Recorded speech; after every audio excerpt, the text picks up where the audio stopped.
Tempête Amélie est attendue la nuit prochaine avec des rafales pouvant aller jusqu'à 140 km/h sur les littoraux, en particulier de la Vendée à la Gironde. Nous serons dans un instant à Royan avec Anaïs Kroutz et puis on en parlera avec un météorologue, Frédéric Decker. On en parle avec notre invité Frédéric Decker. Merci d'être avec nous. Vous êtes météorologue à Météo News. À quoi peut-on s'attendre exactement pour la nuit prochaine ?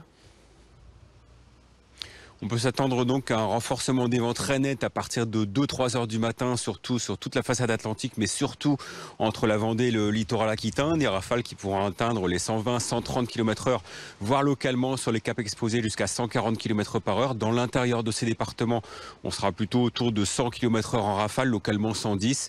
Et donc forcément des risques de dégâts, d'autant que les arbres ont encore des feuilles actuellement. Donc une prise au vent plus importante et donc un risque de chute d'arbres plus important. Est-ce que ça va durer longtemps ? Ça va durer environ 4-5 heures, le temps que la dépression tempétueuse passe. Ensuite, elle circulera plus dans l'intérieur, vers le centre de la France, vers l'Auvergne, où d'ailleurs on aura aussi des fortes rafales, un petit peu moins fortes, mais de l'ordre de 80-90 km/h, voire un peu plus sur les sommets d'Auvergne. On pourrait dépasser les 100 km/h. Et donc ensuite, ça se dirigera petit à petit vers l'est. C'est une tempête classique ou est-ce qu'elle est inquiétante ? Elle est assez classique et heureusement, elle tombe au moment des petites marées. Donc heureusement, les risques de submersion seront plutôt faibles finalement sur le littoral. Cette situation est plutôt atypique dans le sens où elle est plutôt méridionale. Elle circule vraiment sur le sud du golfe de Gascogne. Et donc résultat, la Bretagne ou la Normandie ne seront pas concernés. Simplement des vents forts, mais sans plus sur ces régions. Donc c'est plutôt sur le côté géographique que c'est un peu plus atypique. C'est la première ou une des premières de la saison. Cette tempête, à combien d'événements de ce genre on peut s'attendre dans les semaines qui viennent ? C'est très irrégulier, bien sûr, d'un hiver à l'autre. En général, on en a entre 3 et 5, 6 environ par hiver.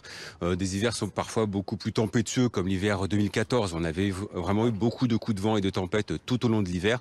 Ensuite, on a parfois des hivers également très calmes. Mais globalement, on peut s'attendre à peu près à un peu plus de 5 événements de ce type. On va rappeler les conseils de prudence, Frédéric Decker, avant donc l'arrivée de cette tempête. Bien sûr, éviter de se déplacer pendant la tempête, puisqu'on risque d'avoir des chutes d'arbres qui peuvent encombrer les routes, qui peuvent même tomber sur les voitures et donc présenter un danger assez important. En plus, on aura bien sûr parfois des chutes de tuiles qui peuvent donc devenir des projectiles assez dangereux pour les passants. Et donc, bien sûr, ne pas intervenir sur son toit si on a déjà des dégâts en cours de tempête, puisque le vent risque de déséquilibrer les personnes. Et donc, ne surtout pas intervenir et donc appeler les pompiers dans ces cas-là, bien évidemment. Et donc, vraiment, le conseil principal, c'est éviter de se déplacer tout simplement. Merci beaucoup Frédéric Decker d'avoir été notre invité cet après-midi sur BFM TV. Duplex réalisé par Quentin Lebeau.